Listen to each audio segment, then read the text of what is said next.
Never Um, mind. hold on. Welcome to Sunday Night Live. We have a great show for you. I'm Dr. Paula Ruffin, and I have a very special guest. As you know, going back a few weeks, I have been unveiling the top 7 health trends of 2026. And this week is all about lifestyle, biohacking. And I thought, gosh, who better to help me unpack this than my good friend Bob Budai. He's a physical therapist with many years of experience. He's got a gym, and he just opened a wellness center. So he has seen the gamut of all things health and wellness in his career. And so, Bob, thank you so much for being here, and welcome to the show. Thank you, Paula. It's great to be here. So how long have you actually been practicing? Long. I've been I've been a physical therapist since 1999, and I've been in the fitness world since about 1993 professionally. I don't count how long I've been an athlete and all that, like a lot of some of the personal training hacks like to say that they, rolled over in bed early when they were a baby, or they played Little League baseball, therefore they're a personal trainer. No, professionally, we're talking 1993 and 1999. Yeah, we're almost on par with each other. So I was at Michigan from 84 to 88. No, sorry, I graduated high school. Yeah, 84 to 88. And yeah, that's when I started training and doing, I worked in the obesity clinic there. And that was really cool. Worked at Domino's Farms as a trainer, did all of their like fitness programs. So that was like the time when it was really up and coming. So It was very different back then. It really was, wasn't it? Yeah. So Oh, yeah. what got you started? Obviously you've been an athlete. So how did you competed too, didn't you? Yeah, I've done various sports all over the place, competitively, recreationally, coaching, everything else. Actually, one of the big pivotal moments in my life becoming a physical therapist was actually a ankle fracture when I was going into my sophomore year of high school. I was a soccer player. Soccer was in the fall. Broke my ankle playing basketball over the summer, and the doctor said, "Nope, you're not playing. I'm going to put you in this cast for 6 weeks, and you can't do anything." And then the day before tryouts, happy about that. Right, the day before tryouts, he took the cast off, and he's like, "Oh, you're fine. Go do whatever you want." And I'm like, "Wow, wish I could have had some time to prepare for this." So had to sit out that season, and then I kind of wanted to be the person who proves some of these professionals wrong when they say someone can't do something. I love it. That's awesome. So you went from PT, and that's a great world. I was 5 years in orthopedic rehab, which I loved it. It was so fun. It was so fun getting people well, but then post surgery. But then I loved the people that we could keep out of surgery. That was cool too. Yep. So who do you mostly see now? What's your typical demographic of people come? Because we're going to talk about your gym. We're going to talk about Zen Lighten, but let's talk about that PT aspect, because I love this whole chiropractic PT combo. So who do you typically see? We see everything orthopedic, young, old, active, inactive, chronic injuries, acute injuries. So I think my youngest patient I've ever seen has been 2 weeks old, 2 or 4 weeks old, coming out with some neck stuff. And then the oldest has been 107, I think. So we've seen all the ages. We've seen, yeah, she was awesome. We've seen Olympic and professional and college athletes. We've seen regular people, and injuries pretty much from head to toe. So we get them all over. We formed a reputation as being a place where people come when they haven't had some success elsewhere, especially athletes. We've had people come in from pretty far out of town. I've had people come in from North Carolina, from Italy, from various states. We do things a little different. We understand sports. We used to see a lot of very high-level power lifters. And when you have someone who can squat upwards of 1,000 pounds, the typical physical therapist giving them a little yellow rubber band saying, "Here, this is going to get you stronger," doesn't quite cut it. So we understand that pretty well. That's amazing. you're the guy I wish I knew when my daughter, who's now 21, she's had 3 ACL repairs, 2 ACL repairs, and 2 meniscus repairs, all started at the age of 14. Oof. And she had her first surgery, and then that surgery failed. The surgeon she still wants me to try to sue the surgeon, but we're past our time. But 6 months later, it failed. Got her into PT again, and I was like, all that demographic. That's why I asked about your demographic and how you function, because here she was, a 14-year-old soccer player, and she's, super active. She was snowboarding. She was on the snowboarding team, and she's in there rehabbing with a bunch of, 60, 70, not that there's anything wrong with 60, but 70, 80-year-old older people. I have to remember how old I am when I say things like that. Be careful. I know, shit. Older people who had knee replacements, like you said, it was like the little band exercises. Like, I'm like, she's a 14-year-old kid. Like, you need to be aggressive and get this kid back on the playing field. Like, or just get her, the depression that you see that sets in for anybody that doesn't have their livelihood, but take a teenager out of their game. And man, it's which you've probably seen that it's a whole different ball of wax. You got to work with mindset with these kids too, or with anybody really, right? I mean, that was my story, not being able to play soccer because of the ankle. So yeah, I get it.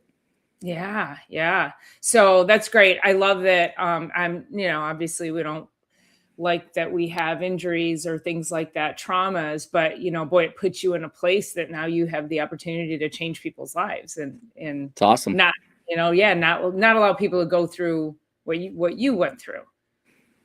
So, the beauty of what we do is that we do truly get to come to work every day and know that we are making a difference, and we can feel good about it. So yeah. And at a desk. Yeah, it sure does, doesn't it? Come a little closer to the mic. So yeah. And I love that, just our conversations, and, Bob and I are also, we're in the similar communities, and we continually put this message out that we are always looking at root cause. There are so many disciplines, I'll say, out there that they look at you like a piece and a part, and they don't know how to look at the human body in a synergistic way and get everything back functioning. I mean, how many times does somebody come to you and they've got a hip problem and you're like, oh, it's coming from your neck, or they have a shoulder problem and it's coming from their gait, or, talk a little bit about that. It's staggering how many times people will go see the doctor because they're having, say something like shoulder pain. And unfortunately, the medical system is so tunnel vision that you go to a shoulder doctor who only knows how to look at a shoulder. You're kind of wondering, did you ever take an anatomy class to know that there's a spine in there somewhere, and an elbow, and, a hand and a wrist, and can you check that? And we get them coming in to see us, and they said, oh, we did all this stuff for our shoulder, nothing's helping. We've had people that were scheduled for surgery, scheduled to get cut open. The doctor didn't know what was going on, but they said, oh, we should do surgery just to find out. And then we find something is just a little bit out of whack in their spine, in their rib cage, something like that. And we do a little nothing, and all of a sudden their pain is gone that they've had for years. So thank God they didn't actually have the surgery yet. Or, looking at in the case of an athlete with, say, a rotator cuff, say a baseball pitcher with a rotator cuff issue, how rarely does anybody look at their lower half, which is where all their power is coming from when they throw a ball, and their arm is just receiving the brunt of it. So it's not a shoulder problem. It's a lower half power production problem and a transfer through the spine problem. But that never gets addressed because they don't look past where the pain is. And that level of mobility. And I find that working with young athletes, especially, is they're weak, and they they might be strong in their sport, but you start challenging these kids and, just have them balance on one foot, or have them do, just very specific proprioceptive exercises that challenge their brain. I mean, it's amazing to me how many of them can't, like, their whole center of balance is is not great, but have them pitch a ball and they're great at it. Do anything outside of that. Like that's what I love, the whole concept of neurological proprioceptive training. As you know, as chiropractors, we're always looking at the nervous system. And so, yeah, you've got to look at that spinal aspect, and it's supposed to go like this. What do you mean? It's not just supposed to be rigid all the time? I guess not. I mean, yeah, it's, we can get we can talk for a whole day on the problems with youth sports right now, but one of them being just year-round same sport athletes is the worst thing to happen. You can't really avoid it. You will fall behind the rest of the players if you're not doing it all year long from a skill standpoint, but they're not developing the motor skills, the strength, the basic fitness, the body awareness, nothing that comes from just playing a lot of different things. Those days are gone. Said that, yeah. And I've said that, when I always loved playing ball and, grew up poor. My brother was able to be in organized sports, but my mom only had enough money for one of us to do that. And the girls don't do that. We don't do that for girls, and God bless her. So it's fine. It is what it is. But so by the time I got into, I think it was about 8th grade when I could finally get onto an organized team and start playing softball. And then of course got into high school and, tried out, immediately made the team because I'd been playing, but nothing organized until 8th grade. And the interesting thing about that is you can't do that today. You can't just not play softball and then go into high school and go try out. Like you say, those days are gone. And I feel bad for the kids that are like, they want to play something, but maybe they are poor, maybe they don't have the resources and they can't actually, the travel, holy moly. It's crazy. Yeah, some sports are much worse than others, but it is out of hand with the club sports, the travel. And then if all your hope is to play a high school sport and you have to sit on the bench and watch all the kids that played club that are going to be playing in college but don't really care about that high school sport, they're just doing it because they're supposed to. It's pretty sad. Well, I love that concept. Or that topic. I've talked about that a lot, and I would love to have a deeper conversation. So I'm going to change gears on us, and I'm going to invite you back. And I think we should dive deeper into that because I do have a very strong affinity for taking care of kids, and I think that would be another really great conversation. So I'm going to ask you early. Will you come back on and we'll talk about that? Okay. Do it. Perfect. Okay. All right. So that being said, we want to get into this whole lifestyle. One of the trends is people are wanting to get into biohacking, and we'll talk a little bit about what biohacking is, but the long and short of it is that I hate the word because it gives people the idea that biohacking is a shortcut. And Bob and I are here to tell you there's no shortcut to anything. Being healthy and having a health span inside of your lifespan is very boring. It's you just have to be doing the same things over and over each and every day and be disciplined and you will get there. But let's start to unpack, just the basics. I have another podcast on Thursdays called Chiropractic is Sexy, and Dr. Erica and I, we have this conversation all the time where I'm like, you got to move, you got to drink your water, you got to breathe, you got to get adjusted, you got to, so when people come to you, so now you've got the Wellness Center, you've got Zen Lighten, which has having their grand opening next week. So yeah, Saturday, the 2nd. Saturday. And so that's going to be, I feel like that's where we're going to see people coming in there and I want you to talk about what you have going on over there, but because there's a lot of like biohacking stuff there, which is great. Like it has its place. And I'm so glad that you're doing that. But now we might have to bring people back over to the gym, right? That's right. Nowhere in the evolution of Zen Lighten does it say the word biohacking. Okay, good. Thankful. Yeah, that's great. So talk a little bit let's just talk about movement in general. Because you've got the gym, you've got the Fun Strength gym, and yeah, I mean, you see all kinds of people over there just training, right?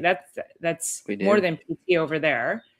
So is There's that a more lot going on competitive? over there. Yep. We have Okay. all different aspects of fitness and training and classes, and yes, we do some physical therapy out of there, even though our main office is in Farmington. But as far as movement, I mean, movement is the medicine, and that's the underlying thing that's kind of foundational to everything. Since the dawn of time, people have been moving long before there was drugs, medicines, technology. It was just moving. It was go out and hunt, go out and gather, go out and grow things. But it was all about movement. And everywhere you look, the people who are moving regularly are just taking care of themselves better than those who don't. It's pretty straightforward. They say that, sitting is the new smoking. And how many people are sitting for the majority of their day? And when they're not sitting at work, they're sitting in a car, then they're sitting at home, then they're going to sleep. And okay, you're horizontal instead of sitting up, but it's basically the same thing. So that lack of movement is just killing our world. Yeah, the lack of challenge to the body. I've done a couple of videos talking about how I think the human body. I know the human. You and I were both fortunate enough to, which I'm pretty sure you did, but actually like have our hands in cadavers, like Yep. being able to learn anatomy. Now anatomy is learned through digital means, and I think that's doing such a disservice It is. to these young students, because you don't see the wear and tear on a knee bone when you're dealing with a digital thing. You don't see the black tar in the lungs from smoking. You don't see the different shapes of bones. I mean, it's crazy. And I remember just being so blown away by, it's gonna sound weird, but being so blown away by looking at dead bodies because It's fun, isn't it? It really is. And, and what struck me was we were talking about knees and knee anatomy, and we had boxes of parts. So don't gross out everybody. So we had boxes of parts in it. If you know, you know. Exactly. We had like half heads, heads all, yeah, it was crazy. And you think it's gross for about 2 weeks, and then 2 weeks go by and you're in there and you're eating your bagel and drinking a coffee. And I mean, it's fine. But I remember taking the knee bone. I think I did this with the elbow joint too. So it was just the knee joint. It had all the ligaments on it. And I was like, I just like kept bending, flexing and extending it and just staring at it and watching the tendons and the ligaments work together. And I thought, our bodies are made with perfection. Like there's no room for error. Like we're just built so perfectly. And once you recognize that, then I feel like people would take better care of their bodies. And we got Charisse in the house. Look at that, Charisse in the house. There she is.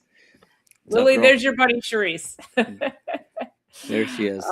The model of perfection. Exactly. Yes, exactly. So yeah, I look at the human body as just, we are just so divinely created. And I talk about it like we're not even a Ferrari. What are some of the higher level cars? I don't know, but even a Ferrari, like if you're given a Ferrari, are you going to drive it around at 20 miles an hour? No. You're going to stomp on the freaking gas. You're going to you're going to challenge that thing. And yet we baby our bodies. Like we're in this like constant pursuit of comfort. Like, no, get out there, challenge yourself. Don't take Advil because you think you're going to be sore. Like get sore, go do something with yourself. So that's right. We become a bunch of marshmallows. Yeah. So how do you handle that mindset, that thought process? Oh boy, talking about two different things between the physical therapy patients and the fitness clients. In physical therapy, for the longest time, they tried to preach that the rules were different about strength training, that, if you're injured, if you're in pain, you shouldn't work very hard. You should go much lighter and just do it a whole bunch of times.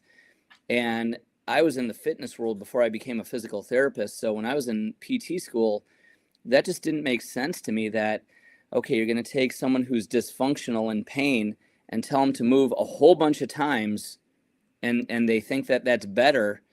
And you're allowing crappy form, because if it's light, you don't really have to do it well. Whereas if you grab something heavy, you're sort of forced to do it the right way. And yeah, you're not going to do it as many times. That just, it all didn't make sense. And the basic rules of physiology and, how you have to overload a muscle for it to get stronger, that doesn't change.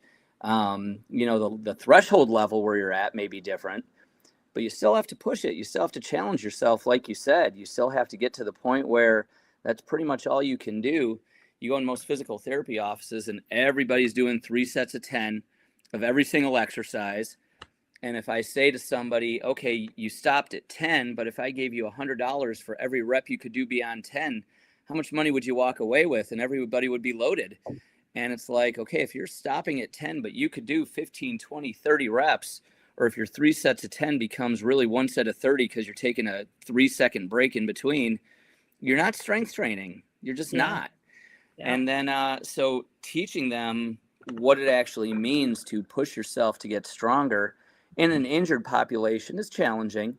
But again, luckily our patient population kind of comes to us via word of mouth as opposed to being told to come to us. So they're generally more accepting to listen to us, generally, not always.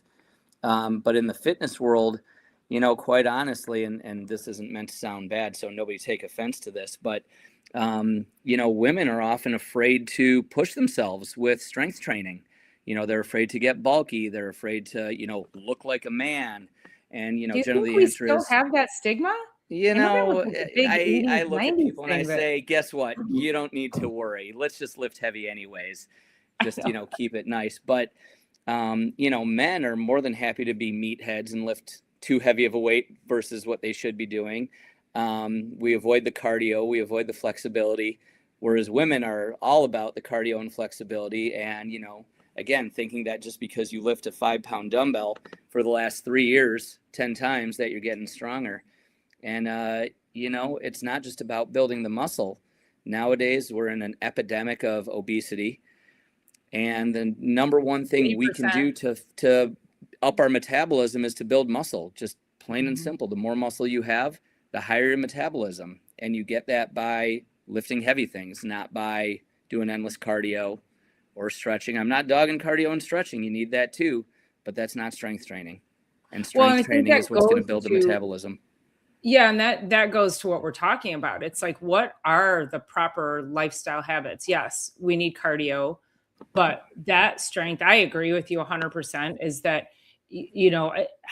I've been in practice 28 years. How many times have I asked a patient, what do you do for exercise? Or I'll say, do you lift weights or something, whatever, something specific like that. And they'll say, oh, I walk every day. And I'm like, I'm so glad you walk. I'm really glad you walk. And I love walking with my dog out in a field. Like, I think walking is so cathartic. It does not build muscle.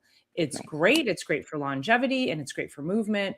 But I agree with you. You've got to be hitting those weights. And whether you're like getting the weights at home, to your point, this is why I always tell people, I'm like, you need a trainer. You need to be in a gym. Part of longevity, if we go into some of the lifestyle habits, is community. And so go, and I know that's what you've really created a community in all of your different businesses, right? That's always been the goal. I always wanted to have the places where people meet each other while they're there and form friendships, go out to breakfast, go to each other's events in their lives. And yeah, it goes far beyond just what happens when we're sweating in the gym. Although you like that too. I know you like. Well, of course I do. When you sweat together, you get closer. Yeah, exactly. Yeah, that's right. It's all about caring, sharing, and community.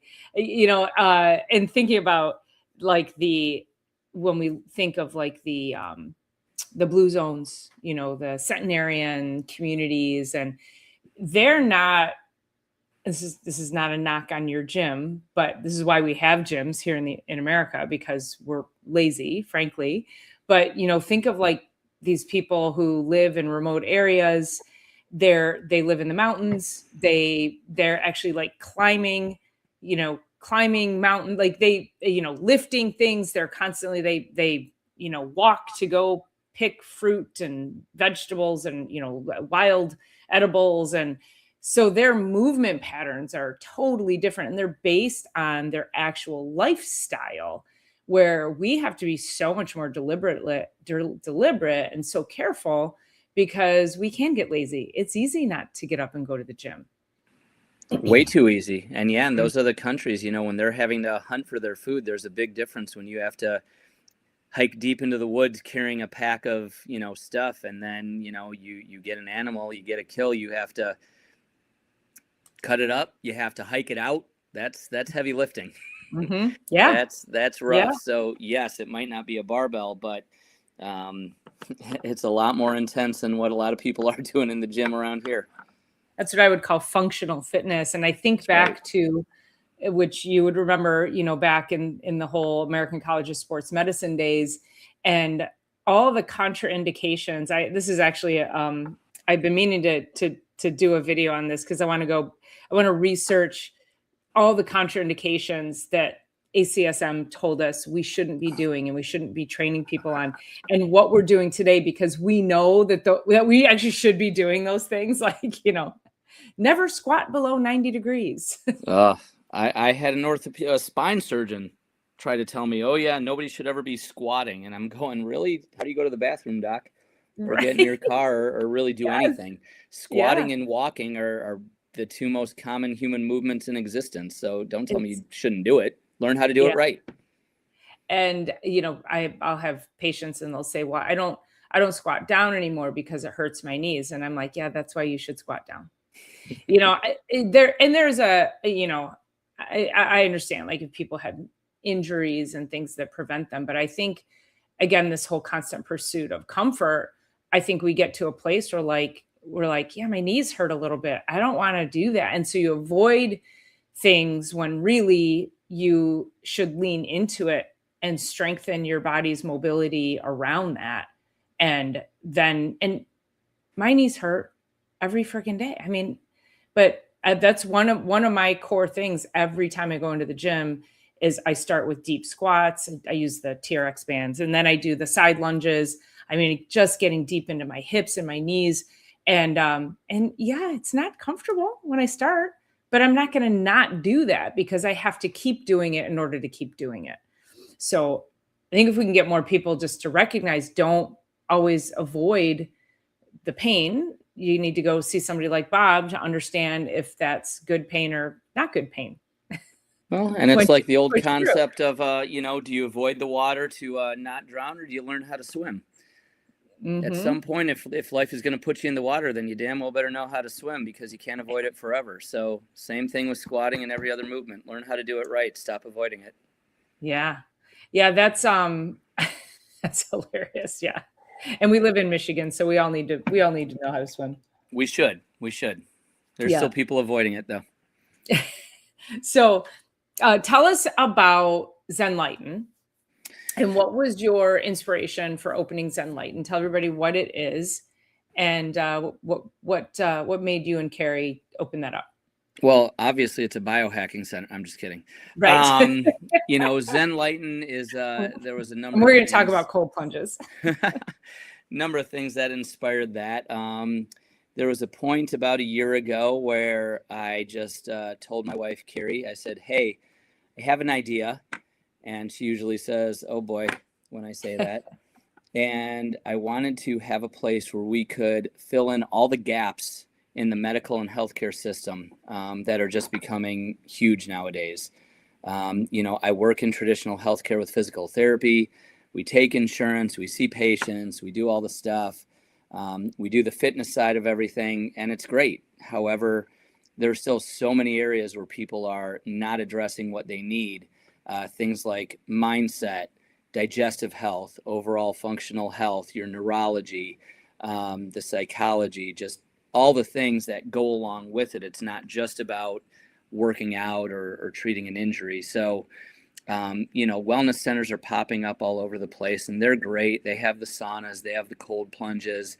I wasn't looking to do that. I wanted a place where we truly not only had all the tools to offer, but we actually have the knowledge and the experience of how to guide people not only to the best way to use what we have, but also to incorporate and integrate all the other aspects that we have to say, how can we form a truly complete optimization system for everyone's body in a unique way. And so this is where the idea of Zenlighten was born. This is something that my wife and I are doing together. You know, I have the gym and I have the therapy business that I started, and this whole time for the last 30 years, she's been an elementary school teacher. And now she's looking to change her path a little bit. And so it's pretty exciting that we get to go on this journey together. And she's bringing in a whole other aspect that, you know, some people think, oh, what's an elementary school teacher going to offer? Well, a hell of a lot, actually. The environment that we're trying to create from the moment you walk in the door. You know, I'm the one who's the, blah, you know, all over you, you know, loud in your face. Let me just share everything I know, verbal diarrhea. And Carrie is the, you know, calm, nurturing, more Zen-like one. So together we have this really amazing balance that we're building at Zenlighten in Milford. And honestly, even where it's located, we wanted a community area. The building itself, the actual structure, we chose that for a certain reason. Every attention to detail we've tried to hit. So we're really excited about what we have to offer there and how different it is than anything else anywhere. Well, you guys have done a beautiful job. Thank you. I do want you to go through some of the therapies you have, but before you do that, I want to say that I am really intrigued and I'm happy that you have the salt room, because this little cough I have that's mold toxicity. And I have done everything, and I've come across the information for salt therapy as being very beneficial for mold poisoning. So it's in me, and I have been working to try to get it out of me for the past 15, 20 years. So I'll be taking advantage of the salt room for sure. Awesome. Yeah, we just completed that this past weekend. So awesome. I can't wait. Rocking. So tell everybody what are all the other some of the other services that you're going to be offering there? So as far as the different tools that we have available, as I have to go around the building and think of them all, we have infrared sauna, we have full spectrum red light therapy panel, we have pulse electromagnetic frequency pad, we have vibration plates, we have super duper massage chairs, we have salt therapy, we have meditation, we have vagus nerve stimulation, neurostimulation, hot What's tub, the vagus cold nerve plunge. Stimulation besides chiropractic? The vagus nerve, for anybody who's heard of it, you know, to give it a very basic description, it's kind of the powerhouse nerve of your body. It controls many things. It connects many of the organs and the functions in your body. And if that's not functioning right, then again, from a nervous system standpoint, you're kind of screwed. And if your nervous system isn't right, nothing else is really going to be right. So the vagus nerve stimulator does exactly what it says. It's just a very low frequency. You just have on an earbud and it's just a buzzing in your ear to stimulate it.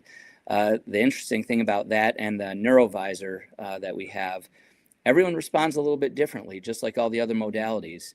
My ADHD brain, things that would stimulate others calm me down, and vice versa. So really, there's no one rule that applies to anything we have and everybody. You were talking a little before about cold plunges and whatnot, and people think, oh, this one thing is always good for this thing.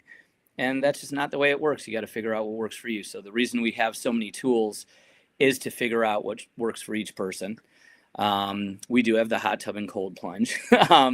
So those are all the tools that we have. The services that we have, we also offer fitness. We have one-on-one and small group personal training. We have larger group classes dealing with all different aspects of fitness. We have massage therapy. It's kind of an injustice to just call them massage therapists because they have a slew of other skills within massage therapy that they offer. We have some of my more specialty therapy services like visceral manipulation, dry needling, some spinal alignment. But My main role that I'm going to have over there is running what we call our power program, which is a full body, mind, soul optimization program that really just addresses everything to fill in those gaps that I was talking about, as opposed to just plugging people into the tools.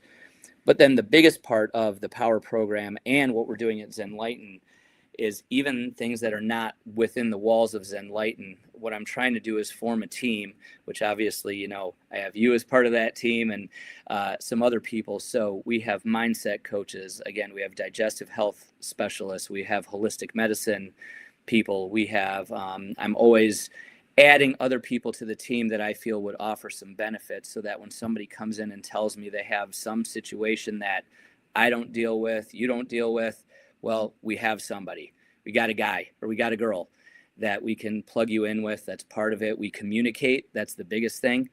Communication amongst all the professionals, as opposed to you go to this person and they do their thing and this person does theirs and nobody talks about it. And so you just hope that it all goes together, but often it doesn't. So like I said, those are really the key things that we're doing that make us different than other wellness centers or other sort of similar places out there. Well, that's that whole holistic approach, because people can't be a piece and a part. And I hear this all the time. People come to me because they say, I don't know where else to go. I always say people land at the chiropractor because they're desperate. I don't know where else to go. My doctor told me everything's fine. I still feel like crap and I don't know what to do, because everybody else is looking at them through this like myopic lens. And if it doesn't fall within their very specialized discipline, they can't see outside of it, nor do they have the ability to provide any, even a suggestion of, you know, have you tried this? Like they don't, it's like, it blows my mind that if somebody in the medical field, if a medical doctor doesn't handle something a patient is coming to them for, that they don't even have the curiosity to say, why can't I help this person? And what do I think could help them? Maybe I should look further into that.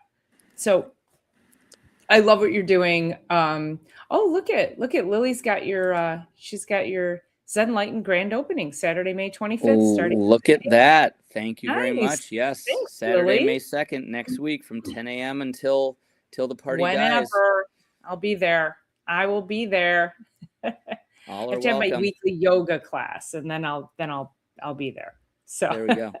There you go. So I do. We Bob and I, when we spoke earlier, we were joking about cold plunges, because you know, one of the biggest things about, and this episode is titled "You Can't Outhack a Bad Lifestyle," and this is where I use cold plunges. You guys have heard me say this on this show multiple times over the past however many years we've been doing this, where cold plunging, when I see something scream onto the scene, like cold plunging or some other biohack or some other, whatever it is, it just becomes like, it becomes the thing that everybody must do. And then everybody jumps on the train. I immediately throw my hands up and back off a little bit.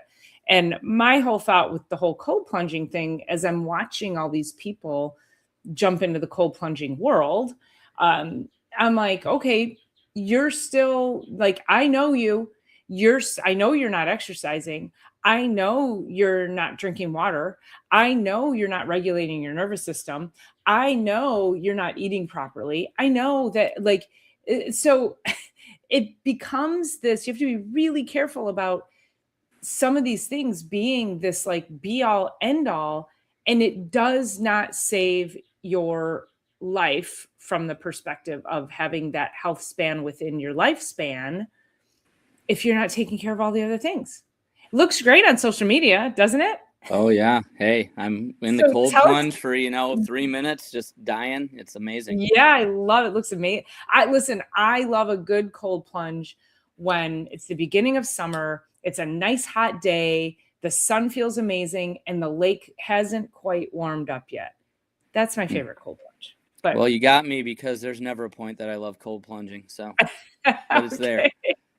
So, all right, tell us, you were telling me in our conversation earlier. So tell everybody what you were saying about the studies behind it. Cause like I was saying, because it's a trend, I have no desire to dive into the studies because I know it's going to all fall apart at some point.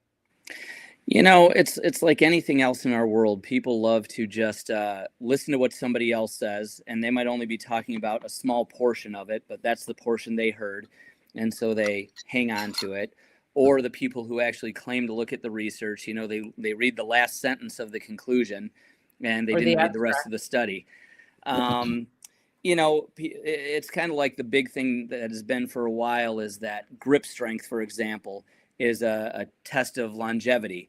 And so what did people start doing? Well, they think that as long as they get a great grip and they start doing grip exercises, that's going to make them live longer. They can keep eating crap, not sleeping, not hydrating, not doing any other workout, but their grips are killer. And they really think that that's going to save their life. And again, that's not what it says. They take it all out of context.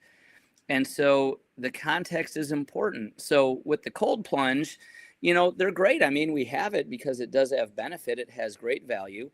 But a lot of the science that people are claiming is marketing science, not real science. So, look, if it does something for your mentals, if it makes you feel mentally tough or, makes you alert, it gets you ready for the day, it makes you feel like you're accomplishing and conquering something, 100%, that's awesome. But as far as the physiology of it, just to give one example, a lot of people will say, oh, after a workout, you should go jump in the cold plunge to take down inflammation.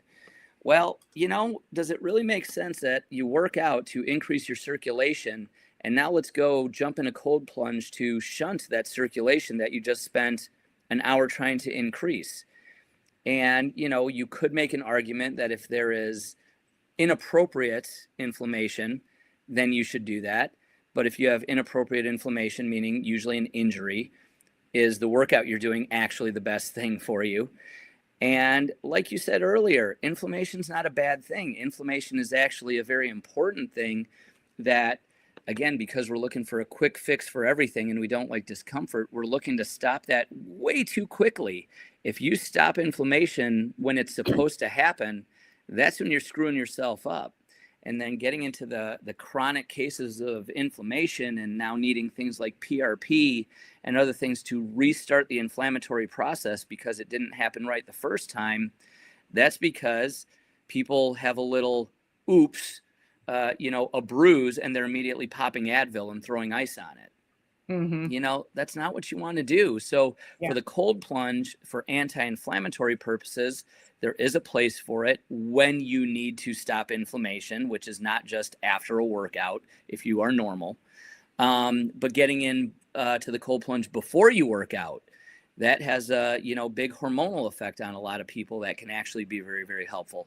So again, you can't just read the last sentence. You can't just listen to 2 words that somebody said about it. You can't just believe something that is more marketing than actual science. You got to really know where to look and how to look at what information is real versus what just sounds cool and, like you said, looks nice on social media. So that's what we're trying to advise people on. Yeah, there's my girlfriend, Dr. Erica Peabody, who does my other show with me. She's very Scandinavian and she loves cold plunging but she's very Scandinavian. I am Syrian and Lebanese. I'm from the desert. So we always, and I'm like, and I think also that, like you're saying, like you've built a place where you can curate for people what their bodies need. And I remember I ran into this woman that I know who was doing these like cold plunge day camp things out at Proud Lake in the middle of the winter. And she started lecturing me about why I needed to go and why I needed to be cold plunging and why. And I said, I said, it doesn't feel good to my physiology. Like, you have to respect that. I am from the desert. Put me in a freaking sauna and crank that sucker up. I am so happy, but I'm not, so I was like, and she's a wellness instructor with, no background other than she's decided to be a wellness instructor, which that always kills me too, is like you get an influencer who decides that suddenly that they want to do a, that they can lead people. And I don't know, she got people to sign up, but don't lecture me about it. There's something for everybody. And so, yeah, I love that, if somebody comes in, you're going to help them actually curate what they actually need. That's, really the way, I think that's the way we both operate, whether it's PT, chiropractic, or just with the wellness services too. I mean, not everybody is going to be Wim Hof, right? So, since everybody's not injecting themselves with toxins to be like him, stop, acting like everything else is like him. So again, cold plunges are great. They have a place. You just have to know what that place is and know why you're doing it. Yeah, I agree. I have a question from earlier. This is from Lily. So what simple equipment would you suggest that a senior have in their home to maintain strength? Honestly, it starts with just your own body. Everybody can do squats and push-ups. They can set up, a contraption at home to do a version of a pull-up. You can do your sit-ups or your crunches or work your abs in other ways. So start by having control of your body. A lot of our young athletes and high-level athletes, they really suck at controlling their own body weight, but yet they throw out a ton of extra weight on themselves, and, they're really strong at moving like crap. So, start with your body. If you want equipment, honestly, get the thing that you're going to enjoy using. I've been a big proponent of the kettlebells. I was one of the first kettlebell instructors here in Michigan. People kind of knew me as that guy for a long time, and I still love them. I think they're an amazing tool.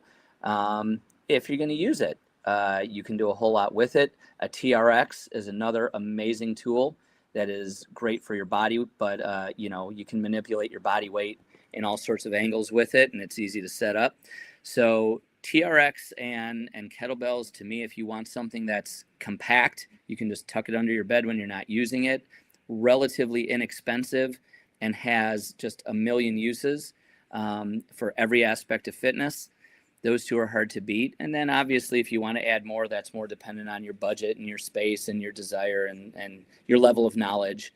So yeah, the TRX bands are great because, like you said, you can offset some of your body weight.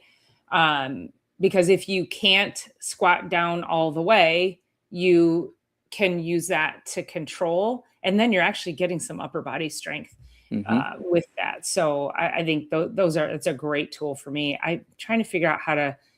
Actually, I want to get rings. I want to do the actual rings are fun too. Oh man, they're so fun. But I'm trying to figure out like where I can put a bar and do rings in my house. So. I'll come over there and help you set it up. Will you please? That'd be amazing. I will. I'm feeling like right here in the hallway because then I could put a mat underneath it. Oh my God. Just put it wherever people have to walk by every time they're in your house just to make them, exercise a little bit. Love it. Yes. I do want to point out, Lily says you have a great website. She says, job well done. Thank you, Lily. Awesome. And since they are out west in Canada, she says, I live in the cold for about 8 months of the year. Yeah. And, that's how I feel about being here in Michigan. It's just not fair that I'm always like, I cannot wait for the heat and the humidity. Just bring it all on. I don't want to hear anybody complain about summer because I only get 2 months of it. So just leave me alone. Well, tomorrow it'll be 75 and then the next day it'll go down to 30. So exactly. Yeah. It's so bipolar. It's so bipolar. Resistance bands. Somebody just said resistance bands are also awesome. As long as you have things to attach them to and they're awesome. We have quite a few. Yeah. And you can use them. You can use those too, just with like, even if you're going to do a bicep curl, put it under your foot or something like that. But it is nice when you can actually connect them to something. Bob, maybe you should go out to Alberta, Canada and help Lily set those up in her house. Lily, I got you. Give me your address. I'll be out there. That's great. TRX bands. I love them. Hey, Joe, nice to see you, my friend. Haven't seen you in a while. Hope all is well. Joe's asking us, how about Pilates? Pilates is incredible. I was doing Pilates for a few years privately with an amazing instructor out here. It's great. Listen, there's no one exercise method that is going to address every aspect of fitness. There's just not. I'll get yelled at by the Pilates people and the yoga people and the weightlifters and the runners. And listen, Pilates is great for what it does. Yoga is great for what it does. People should be incorporating all of this. Bottom line, if you enjoy doing it, you're going to be consistent. And that's number one. Start with that. If you're doing something that you hate, you're not going to stick with it. You're probably going to hurt yourself. You're not going to get the results. So find what you like. And if you find multiple things you like that address different aspects of fitness, that's even better. Well, and that comes to that cross training aspect, just with the young athletes we were talking about. It's like, you can't just go to the gym and do the same thing each and every time. Like, you do have to vary, how much weight you're lifting, what different kinds of exercises. I mean, you can look online or ask a trainer and try to get, just try to do some different things. And if you are saying to yourself, I can never push more weight, I can't lift more than whatever, I don't know, more than 30 pounds.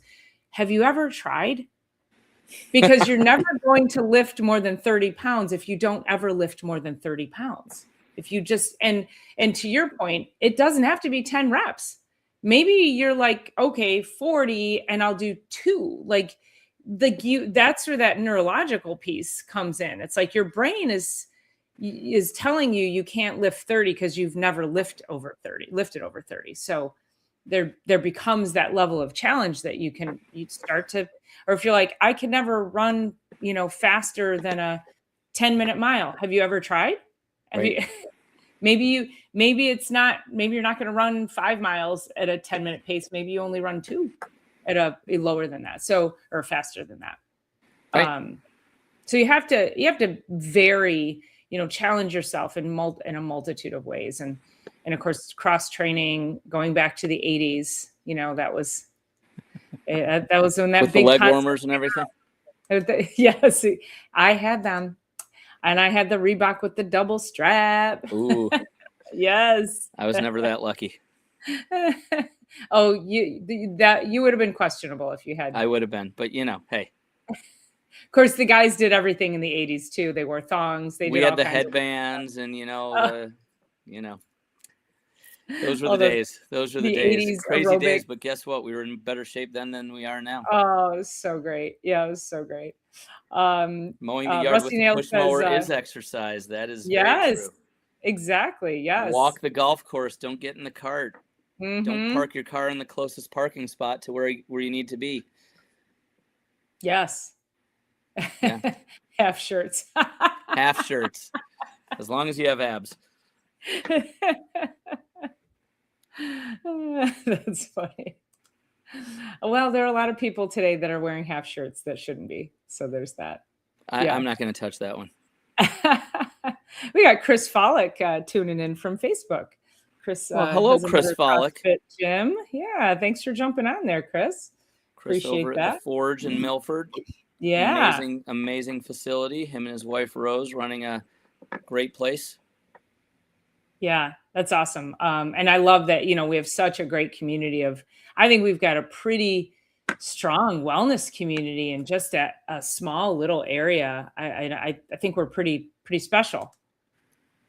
I would say so. That's why we chose to open in Milford and why we're loving it so far. Yeah. Was there Rusty Nails is going to give you some abs. Thanks for the offer. Is it one ab? Is it ab or abs? Rusty Nails. What you got going on there? Lots of them. Lots of them. Yeah. I've loved Milford for just about the whole time I've been in New Hudson, which has been, I just celebrated 25 years. There's Charisse again. Yes, go us. I know we have such just a cool community. And I fell in love with Milford, like I said, when I first got my practice in New Hudson, and it's just a really, really special place. It's a special community. Of course, we have a lot of great communities surrounding us, but I don't know. We got something special. I don't know what it is. We got some good mojo going on over there. Yes, we do. Yes, we do. But you didn't know that before you came to Milford, did you? Well, not to the extent that I know now. We had a feeling. We were looking at a few different areas, and we knew that Milford was one that we wanted to explore. But yeah, we've been really happy since we've been there. Feel very welcomed. Um, the neighborhood that we're in, where our facility is, they were just really thankful. That house sat vacant for a while before we got it and turned it around, made it look nice. So everyone was just very thankful that we made it look nice and that we weren't opening a dispensary. Yeah, That was a big exactly. concern that people had. Yeah, and that was actually a former chiropractor in there. So there's lots of It good was. wellness energy in that in that It building. was. And Brian Gutierrez is joining in from Facebook. Thanks for being here, Brian. Rusty Nail says his washboard is in the laundry room. As long as it's somewhere. You can just hold it in front of you. It'll be just fine. Yeah. So going back to when people come to see you for PT, because I'm curious as far as like, do they come to you? Are they more medically minded? Did they come with an injury? Or do these people come to you and they're like, yeah, I had this thing happen, but now I'm going to do X, Y, and Z. And then you're able to filter them into over to the gym. And now, of course, with Zenlighten. So people come in with injuries. They come in with chronic pain. They come in with just general dysfunction. A lot of people come in just because something doesn't feel right. Something physically doesn't feel right. It's not always necessarily a pain. It's just they don't feel like they're supposed to feel. And again, we have earned a reputation where most of our patients, and by most I mean almost 100%, are word of mouth, which is not typical in therapy. Oftentimes people are getting sent over by their physician. They went in for a problem. The physician says, you need therapy, go here. Ours are, somebody hears that someone's complaining about a pain or something they can't do, and they say, you need to go over to Moore's and check them out. Or you're not performing the way you should. If you're an athlete, there's something blocking you from taking it to the next level, something physical. So people come in and they just want answers. And like I said, a lot of our patients have been many places to many different practitioners, maybe a number of other physical therapists, and they just have not had the success that they're looking for, or in some cases, any success. And they just want to have somebody listen to what's actually going on, which already is something that doesn't happen as often as it should. So we start with that. And they're just looking for somebody to actually understand what the problem is and have a solution.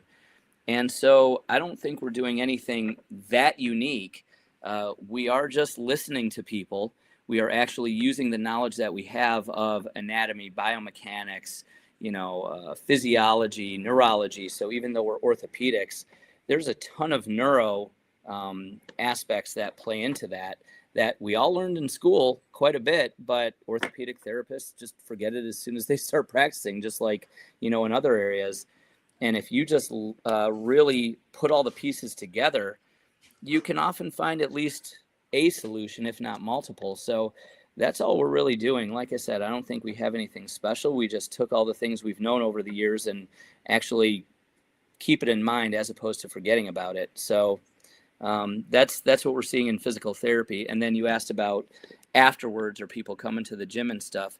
Most of our patients, we're trying to educate them on the importance of health, overall health, not just treating their injuries. So yes, they are often curious to learn about what other offerings we have to, quite honestly, make sure that we don't have to see them again for the same thing.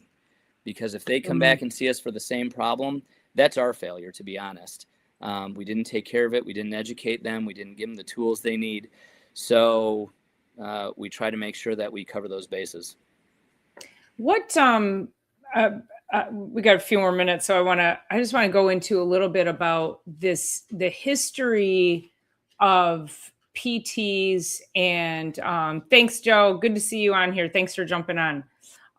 The history of PTs and chiropractors, and what happened that PTs hated chiropractors? I might piss some people off here. PTs, starting from the time I was in school, are really arrogant about what we think we are qualified to do, to be honest. I will say that, yes, physical therapy is one of the most diverse medical fields, I would say. We can do a lot of things with a lot of people. So that's great. That's awesome. But with that, you're not supposed to have the arrogance to step out of your zone and to think that you can do more than you can. But more importantly, what's worse is anything PTs do, say exercise, for example, they have this idea that nobody else should be doing that. You know, no, personal trainers shouldn't be teaching exercise. We're the masters of exercise, and massage therapists shouldn't be massaging because we know all about massage. And oh, I did a weekend course on spinal manipulation, so I know more than a chiropractor or a DO. And it's like, guys, am I allowed to swear on this show? Can I say get your head out of your ass? Yeah, go ahead. So PTs need to just know how to stay in their lane, be really great at what they do, but also know how to share. So we are one of the few PTs in this area, PT groups, that work very closely with chiropractors.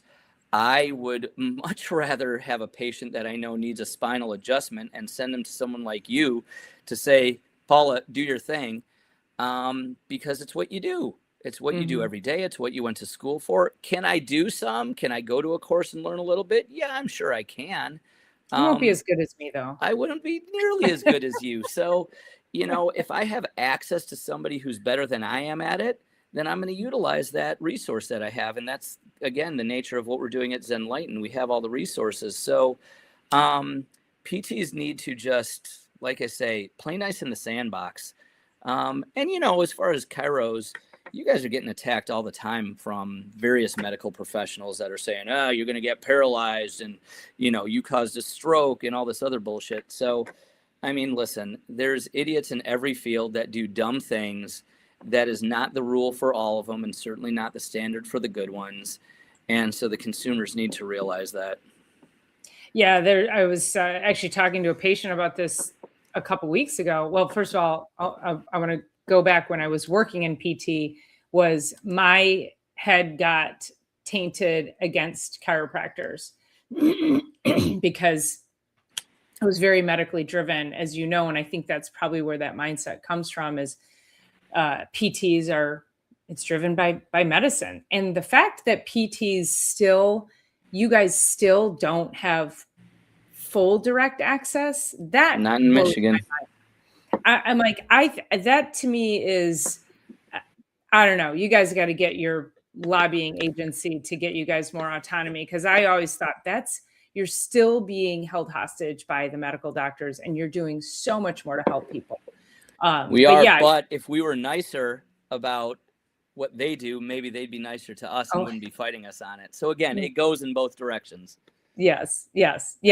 I know it's kind of crazy. So yeah, the fact that I got tainted and then I became a chiropractor was like, that was a little odd, but it was the whole chiropractors are going to paralyze you. They don't do anything. It's voodoo. It's a sham, blah, blah, blah, and this is where I always tell people, I go, you don't need a study. Come and sit in my office for a day and watch me change lives. And that's what it comes down to, is how well can we give people back their quality of life? How can we optimize what they're doing in every day, make them think better, make them move better, just make them happier people, because they're not in pain and they actually got answers. And like you said, we sit and we listen to them. So, that's a huge, I think it's a gift that we both give people. And there's I guess I could say we're trained to talk like, but that's also in our hearts. That's our passion. Is if we didn't truly have a passion for helping people and seeing them get better, we certainly wouldn't take the time to listen to them. So. Exactly. Yeah. I forgot what the point I was going to make before I went back in time 40 years, but that's okay. PTs and chiropractors getting along. PTs and chiropractors getting along. Yes, exactly. So yeah, I mean, that's, it's like, I know I can refer people to you, and then you got this weird 30-day window. But yeah, I don't know. It's actually only 21 days. without a script in Michigan. How did they come up with 21? 3 weeks. I don't know. Or 10 visits, whichever comes first. Got it. Okay. Got it. Okay. Yeah. That's interesting. The intelligent powers that be that are making the decisions. Yeah. They totally all about what's best for the people. Yeah. Well, it's like Blue Cross told me I should be able to get my patients better in 2 to 3 visits. And I was like, oh, okay. Got it. And if Blue Cross says it, it must be true. Kind of like if it's on Facebook or Instagram. Exactly. God put it there. Yeah, exactly. Right. Rusty Nails says with degenerative disc syndrome, disappearing spine cushions. Thank you for defining that for the audience. Chiropractors didn't help. Activity does, but it's situational. Let me take this one for you here, Paula. Yeah, go. You know, that chiropractor at that time did not help that situation, because we get the same thing in PT. People come in, oh, PT doesn't help. Well, maybe it's the one you went to. Maybe it was your situation at that time. Listen, nothing works all the time for everybody. So don't put everything into a box and say, just because that chiropractor didn't help you then, that it can't help you another time, or if the situation is different. Or maybe degenerative disc syndrome isn't actually what the main problem was, because everybody at a certain point is going to get an MRI and say that they have degenerative disc because it's called getting older.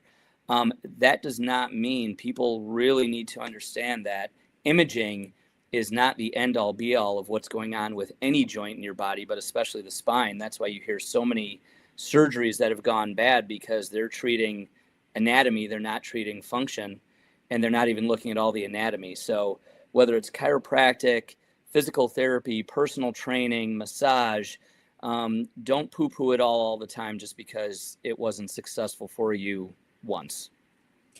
Yeah. And as far as degenerative disc, the only thing that's, this is where going into the whole chiropractic didn't help. It took you a long time to get there. So when people say chiropractic didn't help, I always ask, how long did you go for? What specifically was done for you? Were you given any exercise or anything mobility to support yourself at home? What do you do for a living?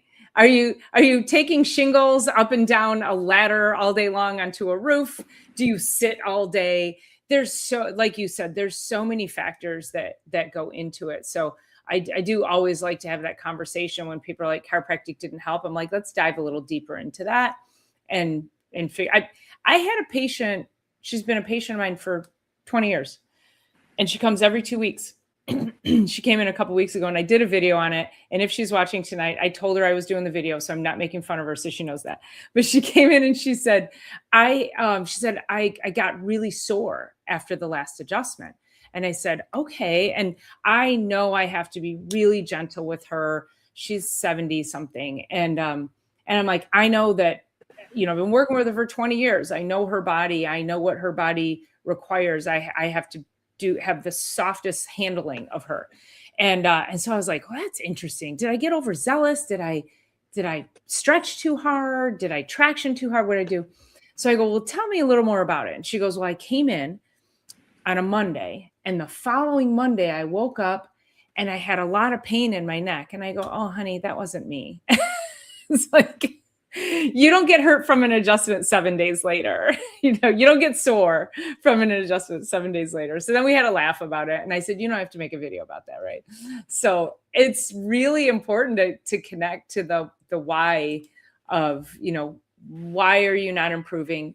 What's actually happening? Were you given a timeline? There's a lot of chiropractors, and I don't know if PTs are like this, but chiropractors are like, they adjust you once or twice and they go, come back when you need me. And then the patient is like, I don't know what that means. I don't know what that means. What does that mean? Come back when you need me. Like, you're not going to make any structural change. You're not going to help them get to a state of healing or correction. So Lily says physical therapists make a huge difference as well. Oh, thank you, Lily. I think we do too. Yeah. And let's go through a few more comments. It's not just an issue chiropractors can tweak. Yeah, got it. And, we don't know your backstory. We're not picking on you, Rusty Nails, but I think it was a good question for us to bring to light some of the things that we hear. And sometimes it doesn't help. Again, physical therapy doesn't help everything. Right. Chiropractic doesn't help everything. You're absolutely right. Mm-hmm. Yep. And you can rebuild it with the right nutrition. Well, hydration is one. I mean, one of the things I've always talked about when people have issues, disc issues, is a lot of these people, and it's coming up now. A lot of people are taking Zyrtec, Claritin, all these antihistamines. They don't just dry up your sinuses, you guys. It dries up everything in your body, including your spinal discs. So if you are concerned about your disc health and you are taking that kind of thing on a regular basis, there's a deeper problem, and that is root cause. And that's what Bob and I are talking about. How do we keep you from having to take those things because you're not deficient in antihistamines? Oh, there you go. Military service on boats. You know, Rusty Nails, I think what you need to do is come on into our area, not sure where you are, and let Dr. Paul and I both have a look at you, and then let's see what we find. There we go. We'll get you back on your feet. Where are you tuning in from, Rusty Nails? I'm curious. It acts up. If it acts up, you might get neck pain, hip pain, random stuff, whatever the nerve. Yeah, nerves are interesting like that, and that's why it's important to have people like me and Bob that look at you from this holistic perspective, so that we can, it's not always where your pain is. The problem isn't always where the pain is, and I think that's what blows people away, right? Rusty Nails, I will 100% agree. Activity is always the best. Like I said, the one constant is that movement is always medicine. Even when nothing else works, you got to move. Otherwise, you're dead. Yeah, for sure. Maybe 10 years of treatment. Yeah. I mean, it sounds like you gave it a good college try. I don't know what RSO is. Do you know what that is, Bob? Mm-mm.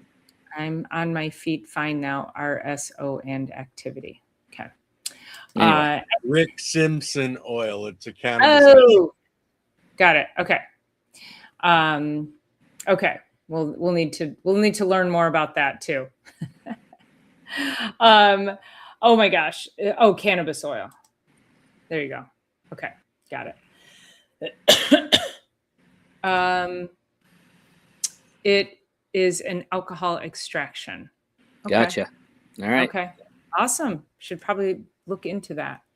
Could be beneficial in the wellness center. Awesome. Well, Bob, thank you we had Jane pop in here too, Jane Geen. Thank you for tuning in, Jane. Thank you, everybody. This Atlas Scope, you are new on the channel. Thanks so much for jumping on here. Good to see new faces. I do want to just remind everybody, make sure that you are liking and subscribing. Go over to the cross channels and give a subscribe. Share, please share. We want to get these messages of health and wellness. And oh, awesome. You've been creeping in and watching and listening. I love it. Thank you so much. I appreciate that. Please give a subscribe and a thumbs up, and appreciate the comments, because all of that drives YouTube to show our channel. I need that salt room, Bob, so I can got you. coffee. You let me know. So don't forget, hey, Ken, can you pop Zenlighten information up on the screen real quick before we go? Awesome. So make sure you're following zenlightenmi.com. And if you happen to be in the area, they are having a grand opening, ribbon cutting next Friday, the 1st, and then a huge celebration on Saturday. So Bob, you're amazing. I'm so glad we got to be connected here. And is there anything else you want to share with everybody? Nope. I appreciate you, Paula. Thank you for bringing me on. And yeah, I would love to see everybody out next Saturday, or whenever you can get out there. Come and check us out and see what we can do. Perfect. Okay, let's go rock the world together. Let's do it. And then get over here and hang my rings for me. I need a bar. I need to hang. And salt. Okay, perfect. And the salt. Yes, exactly. All right. Sounds good. Thanks everybody for being here. Appreciate your engagement, your interaction. We will see you Thursday for Chiropractic is Sexy, and next Sunday for Sunday Night Live for, I don't know what the next topic is. I don't know what number 5 is. You'll have to wait till then. All right. Have a great week, everybody.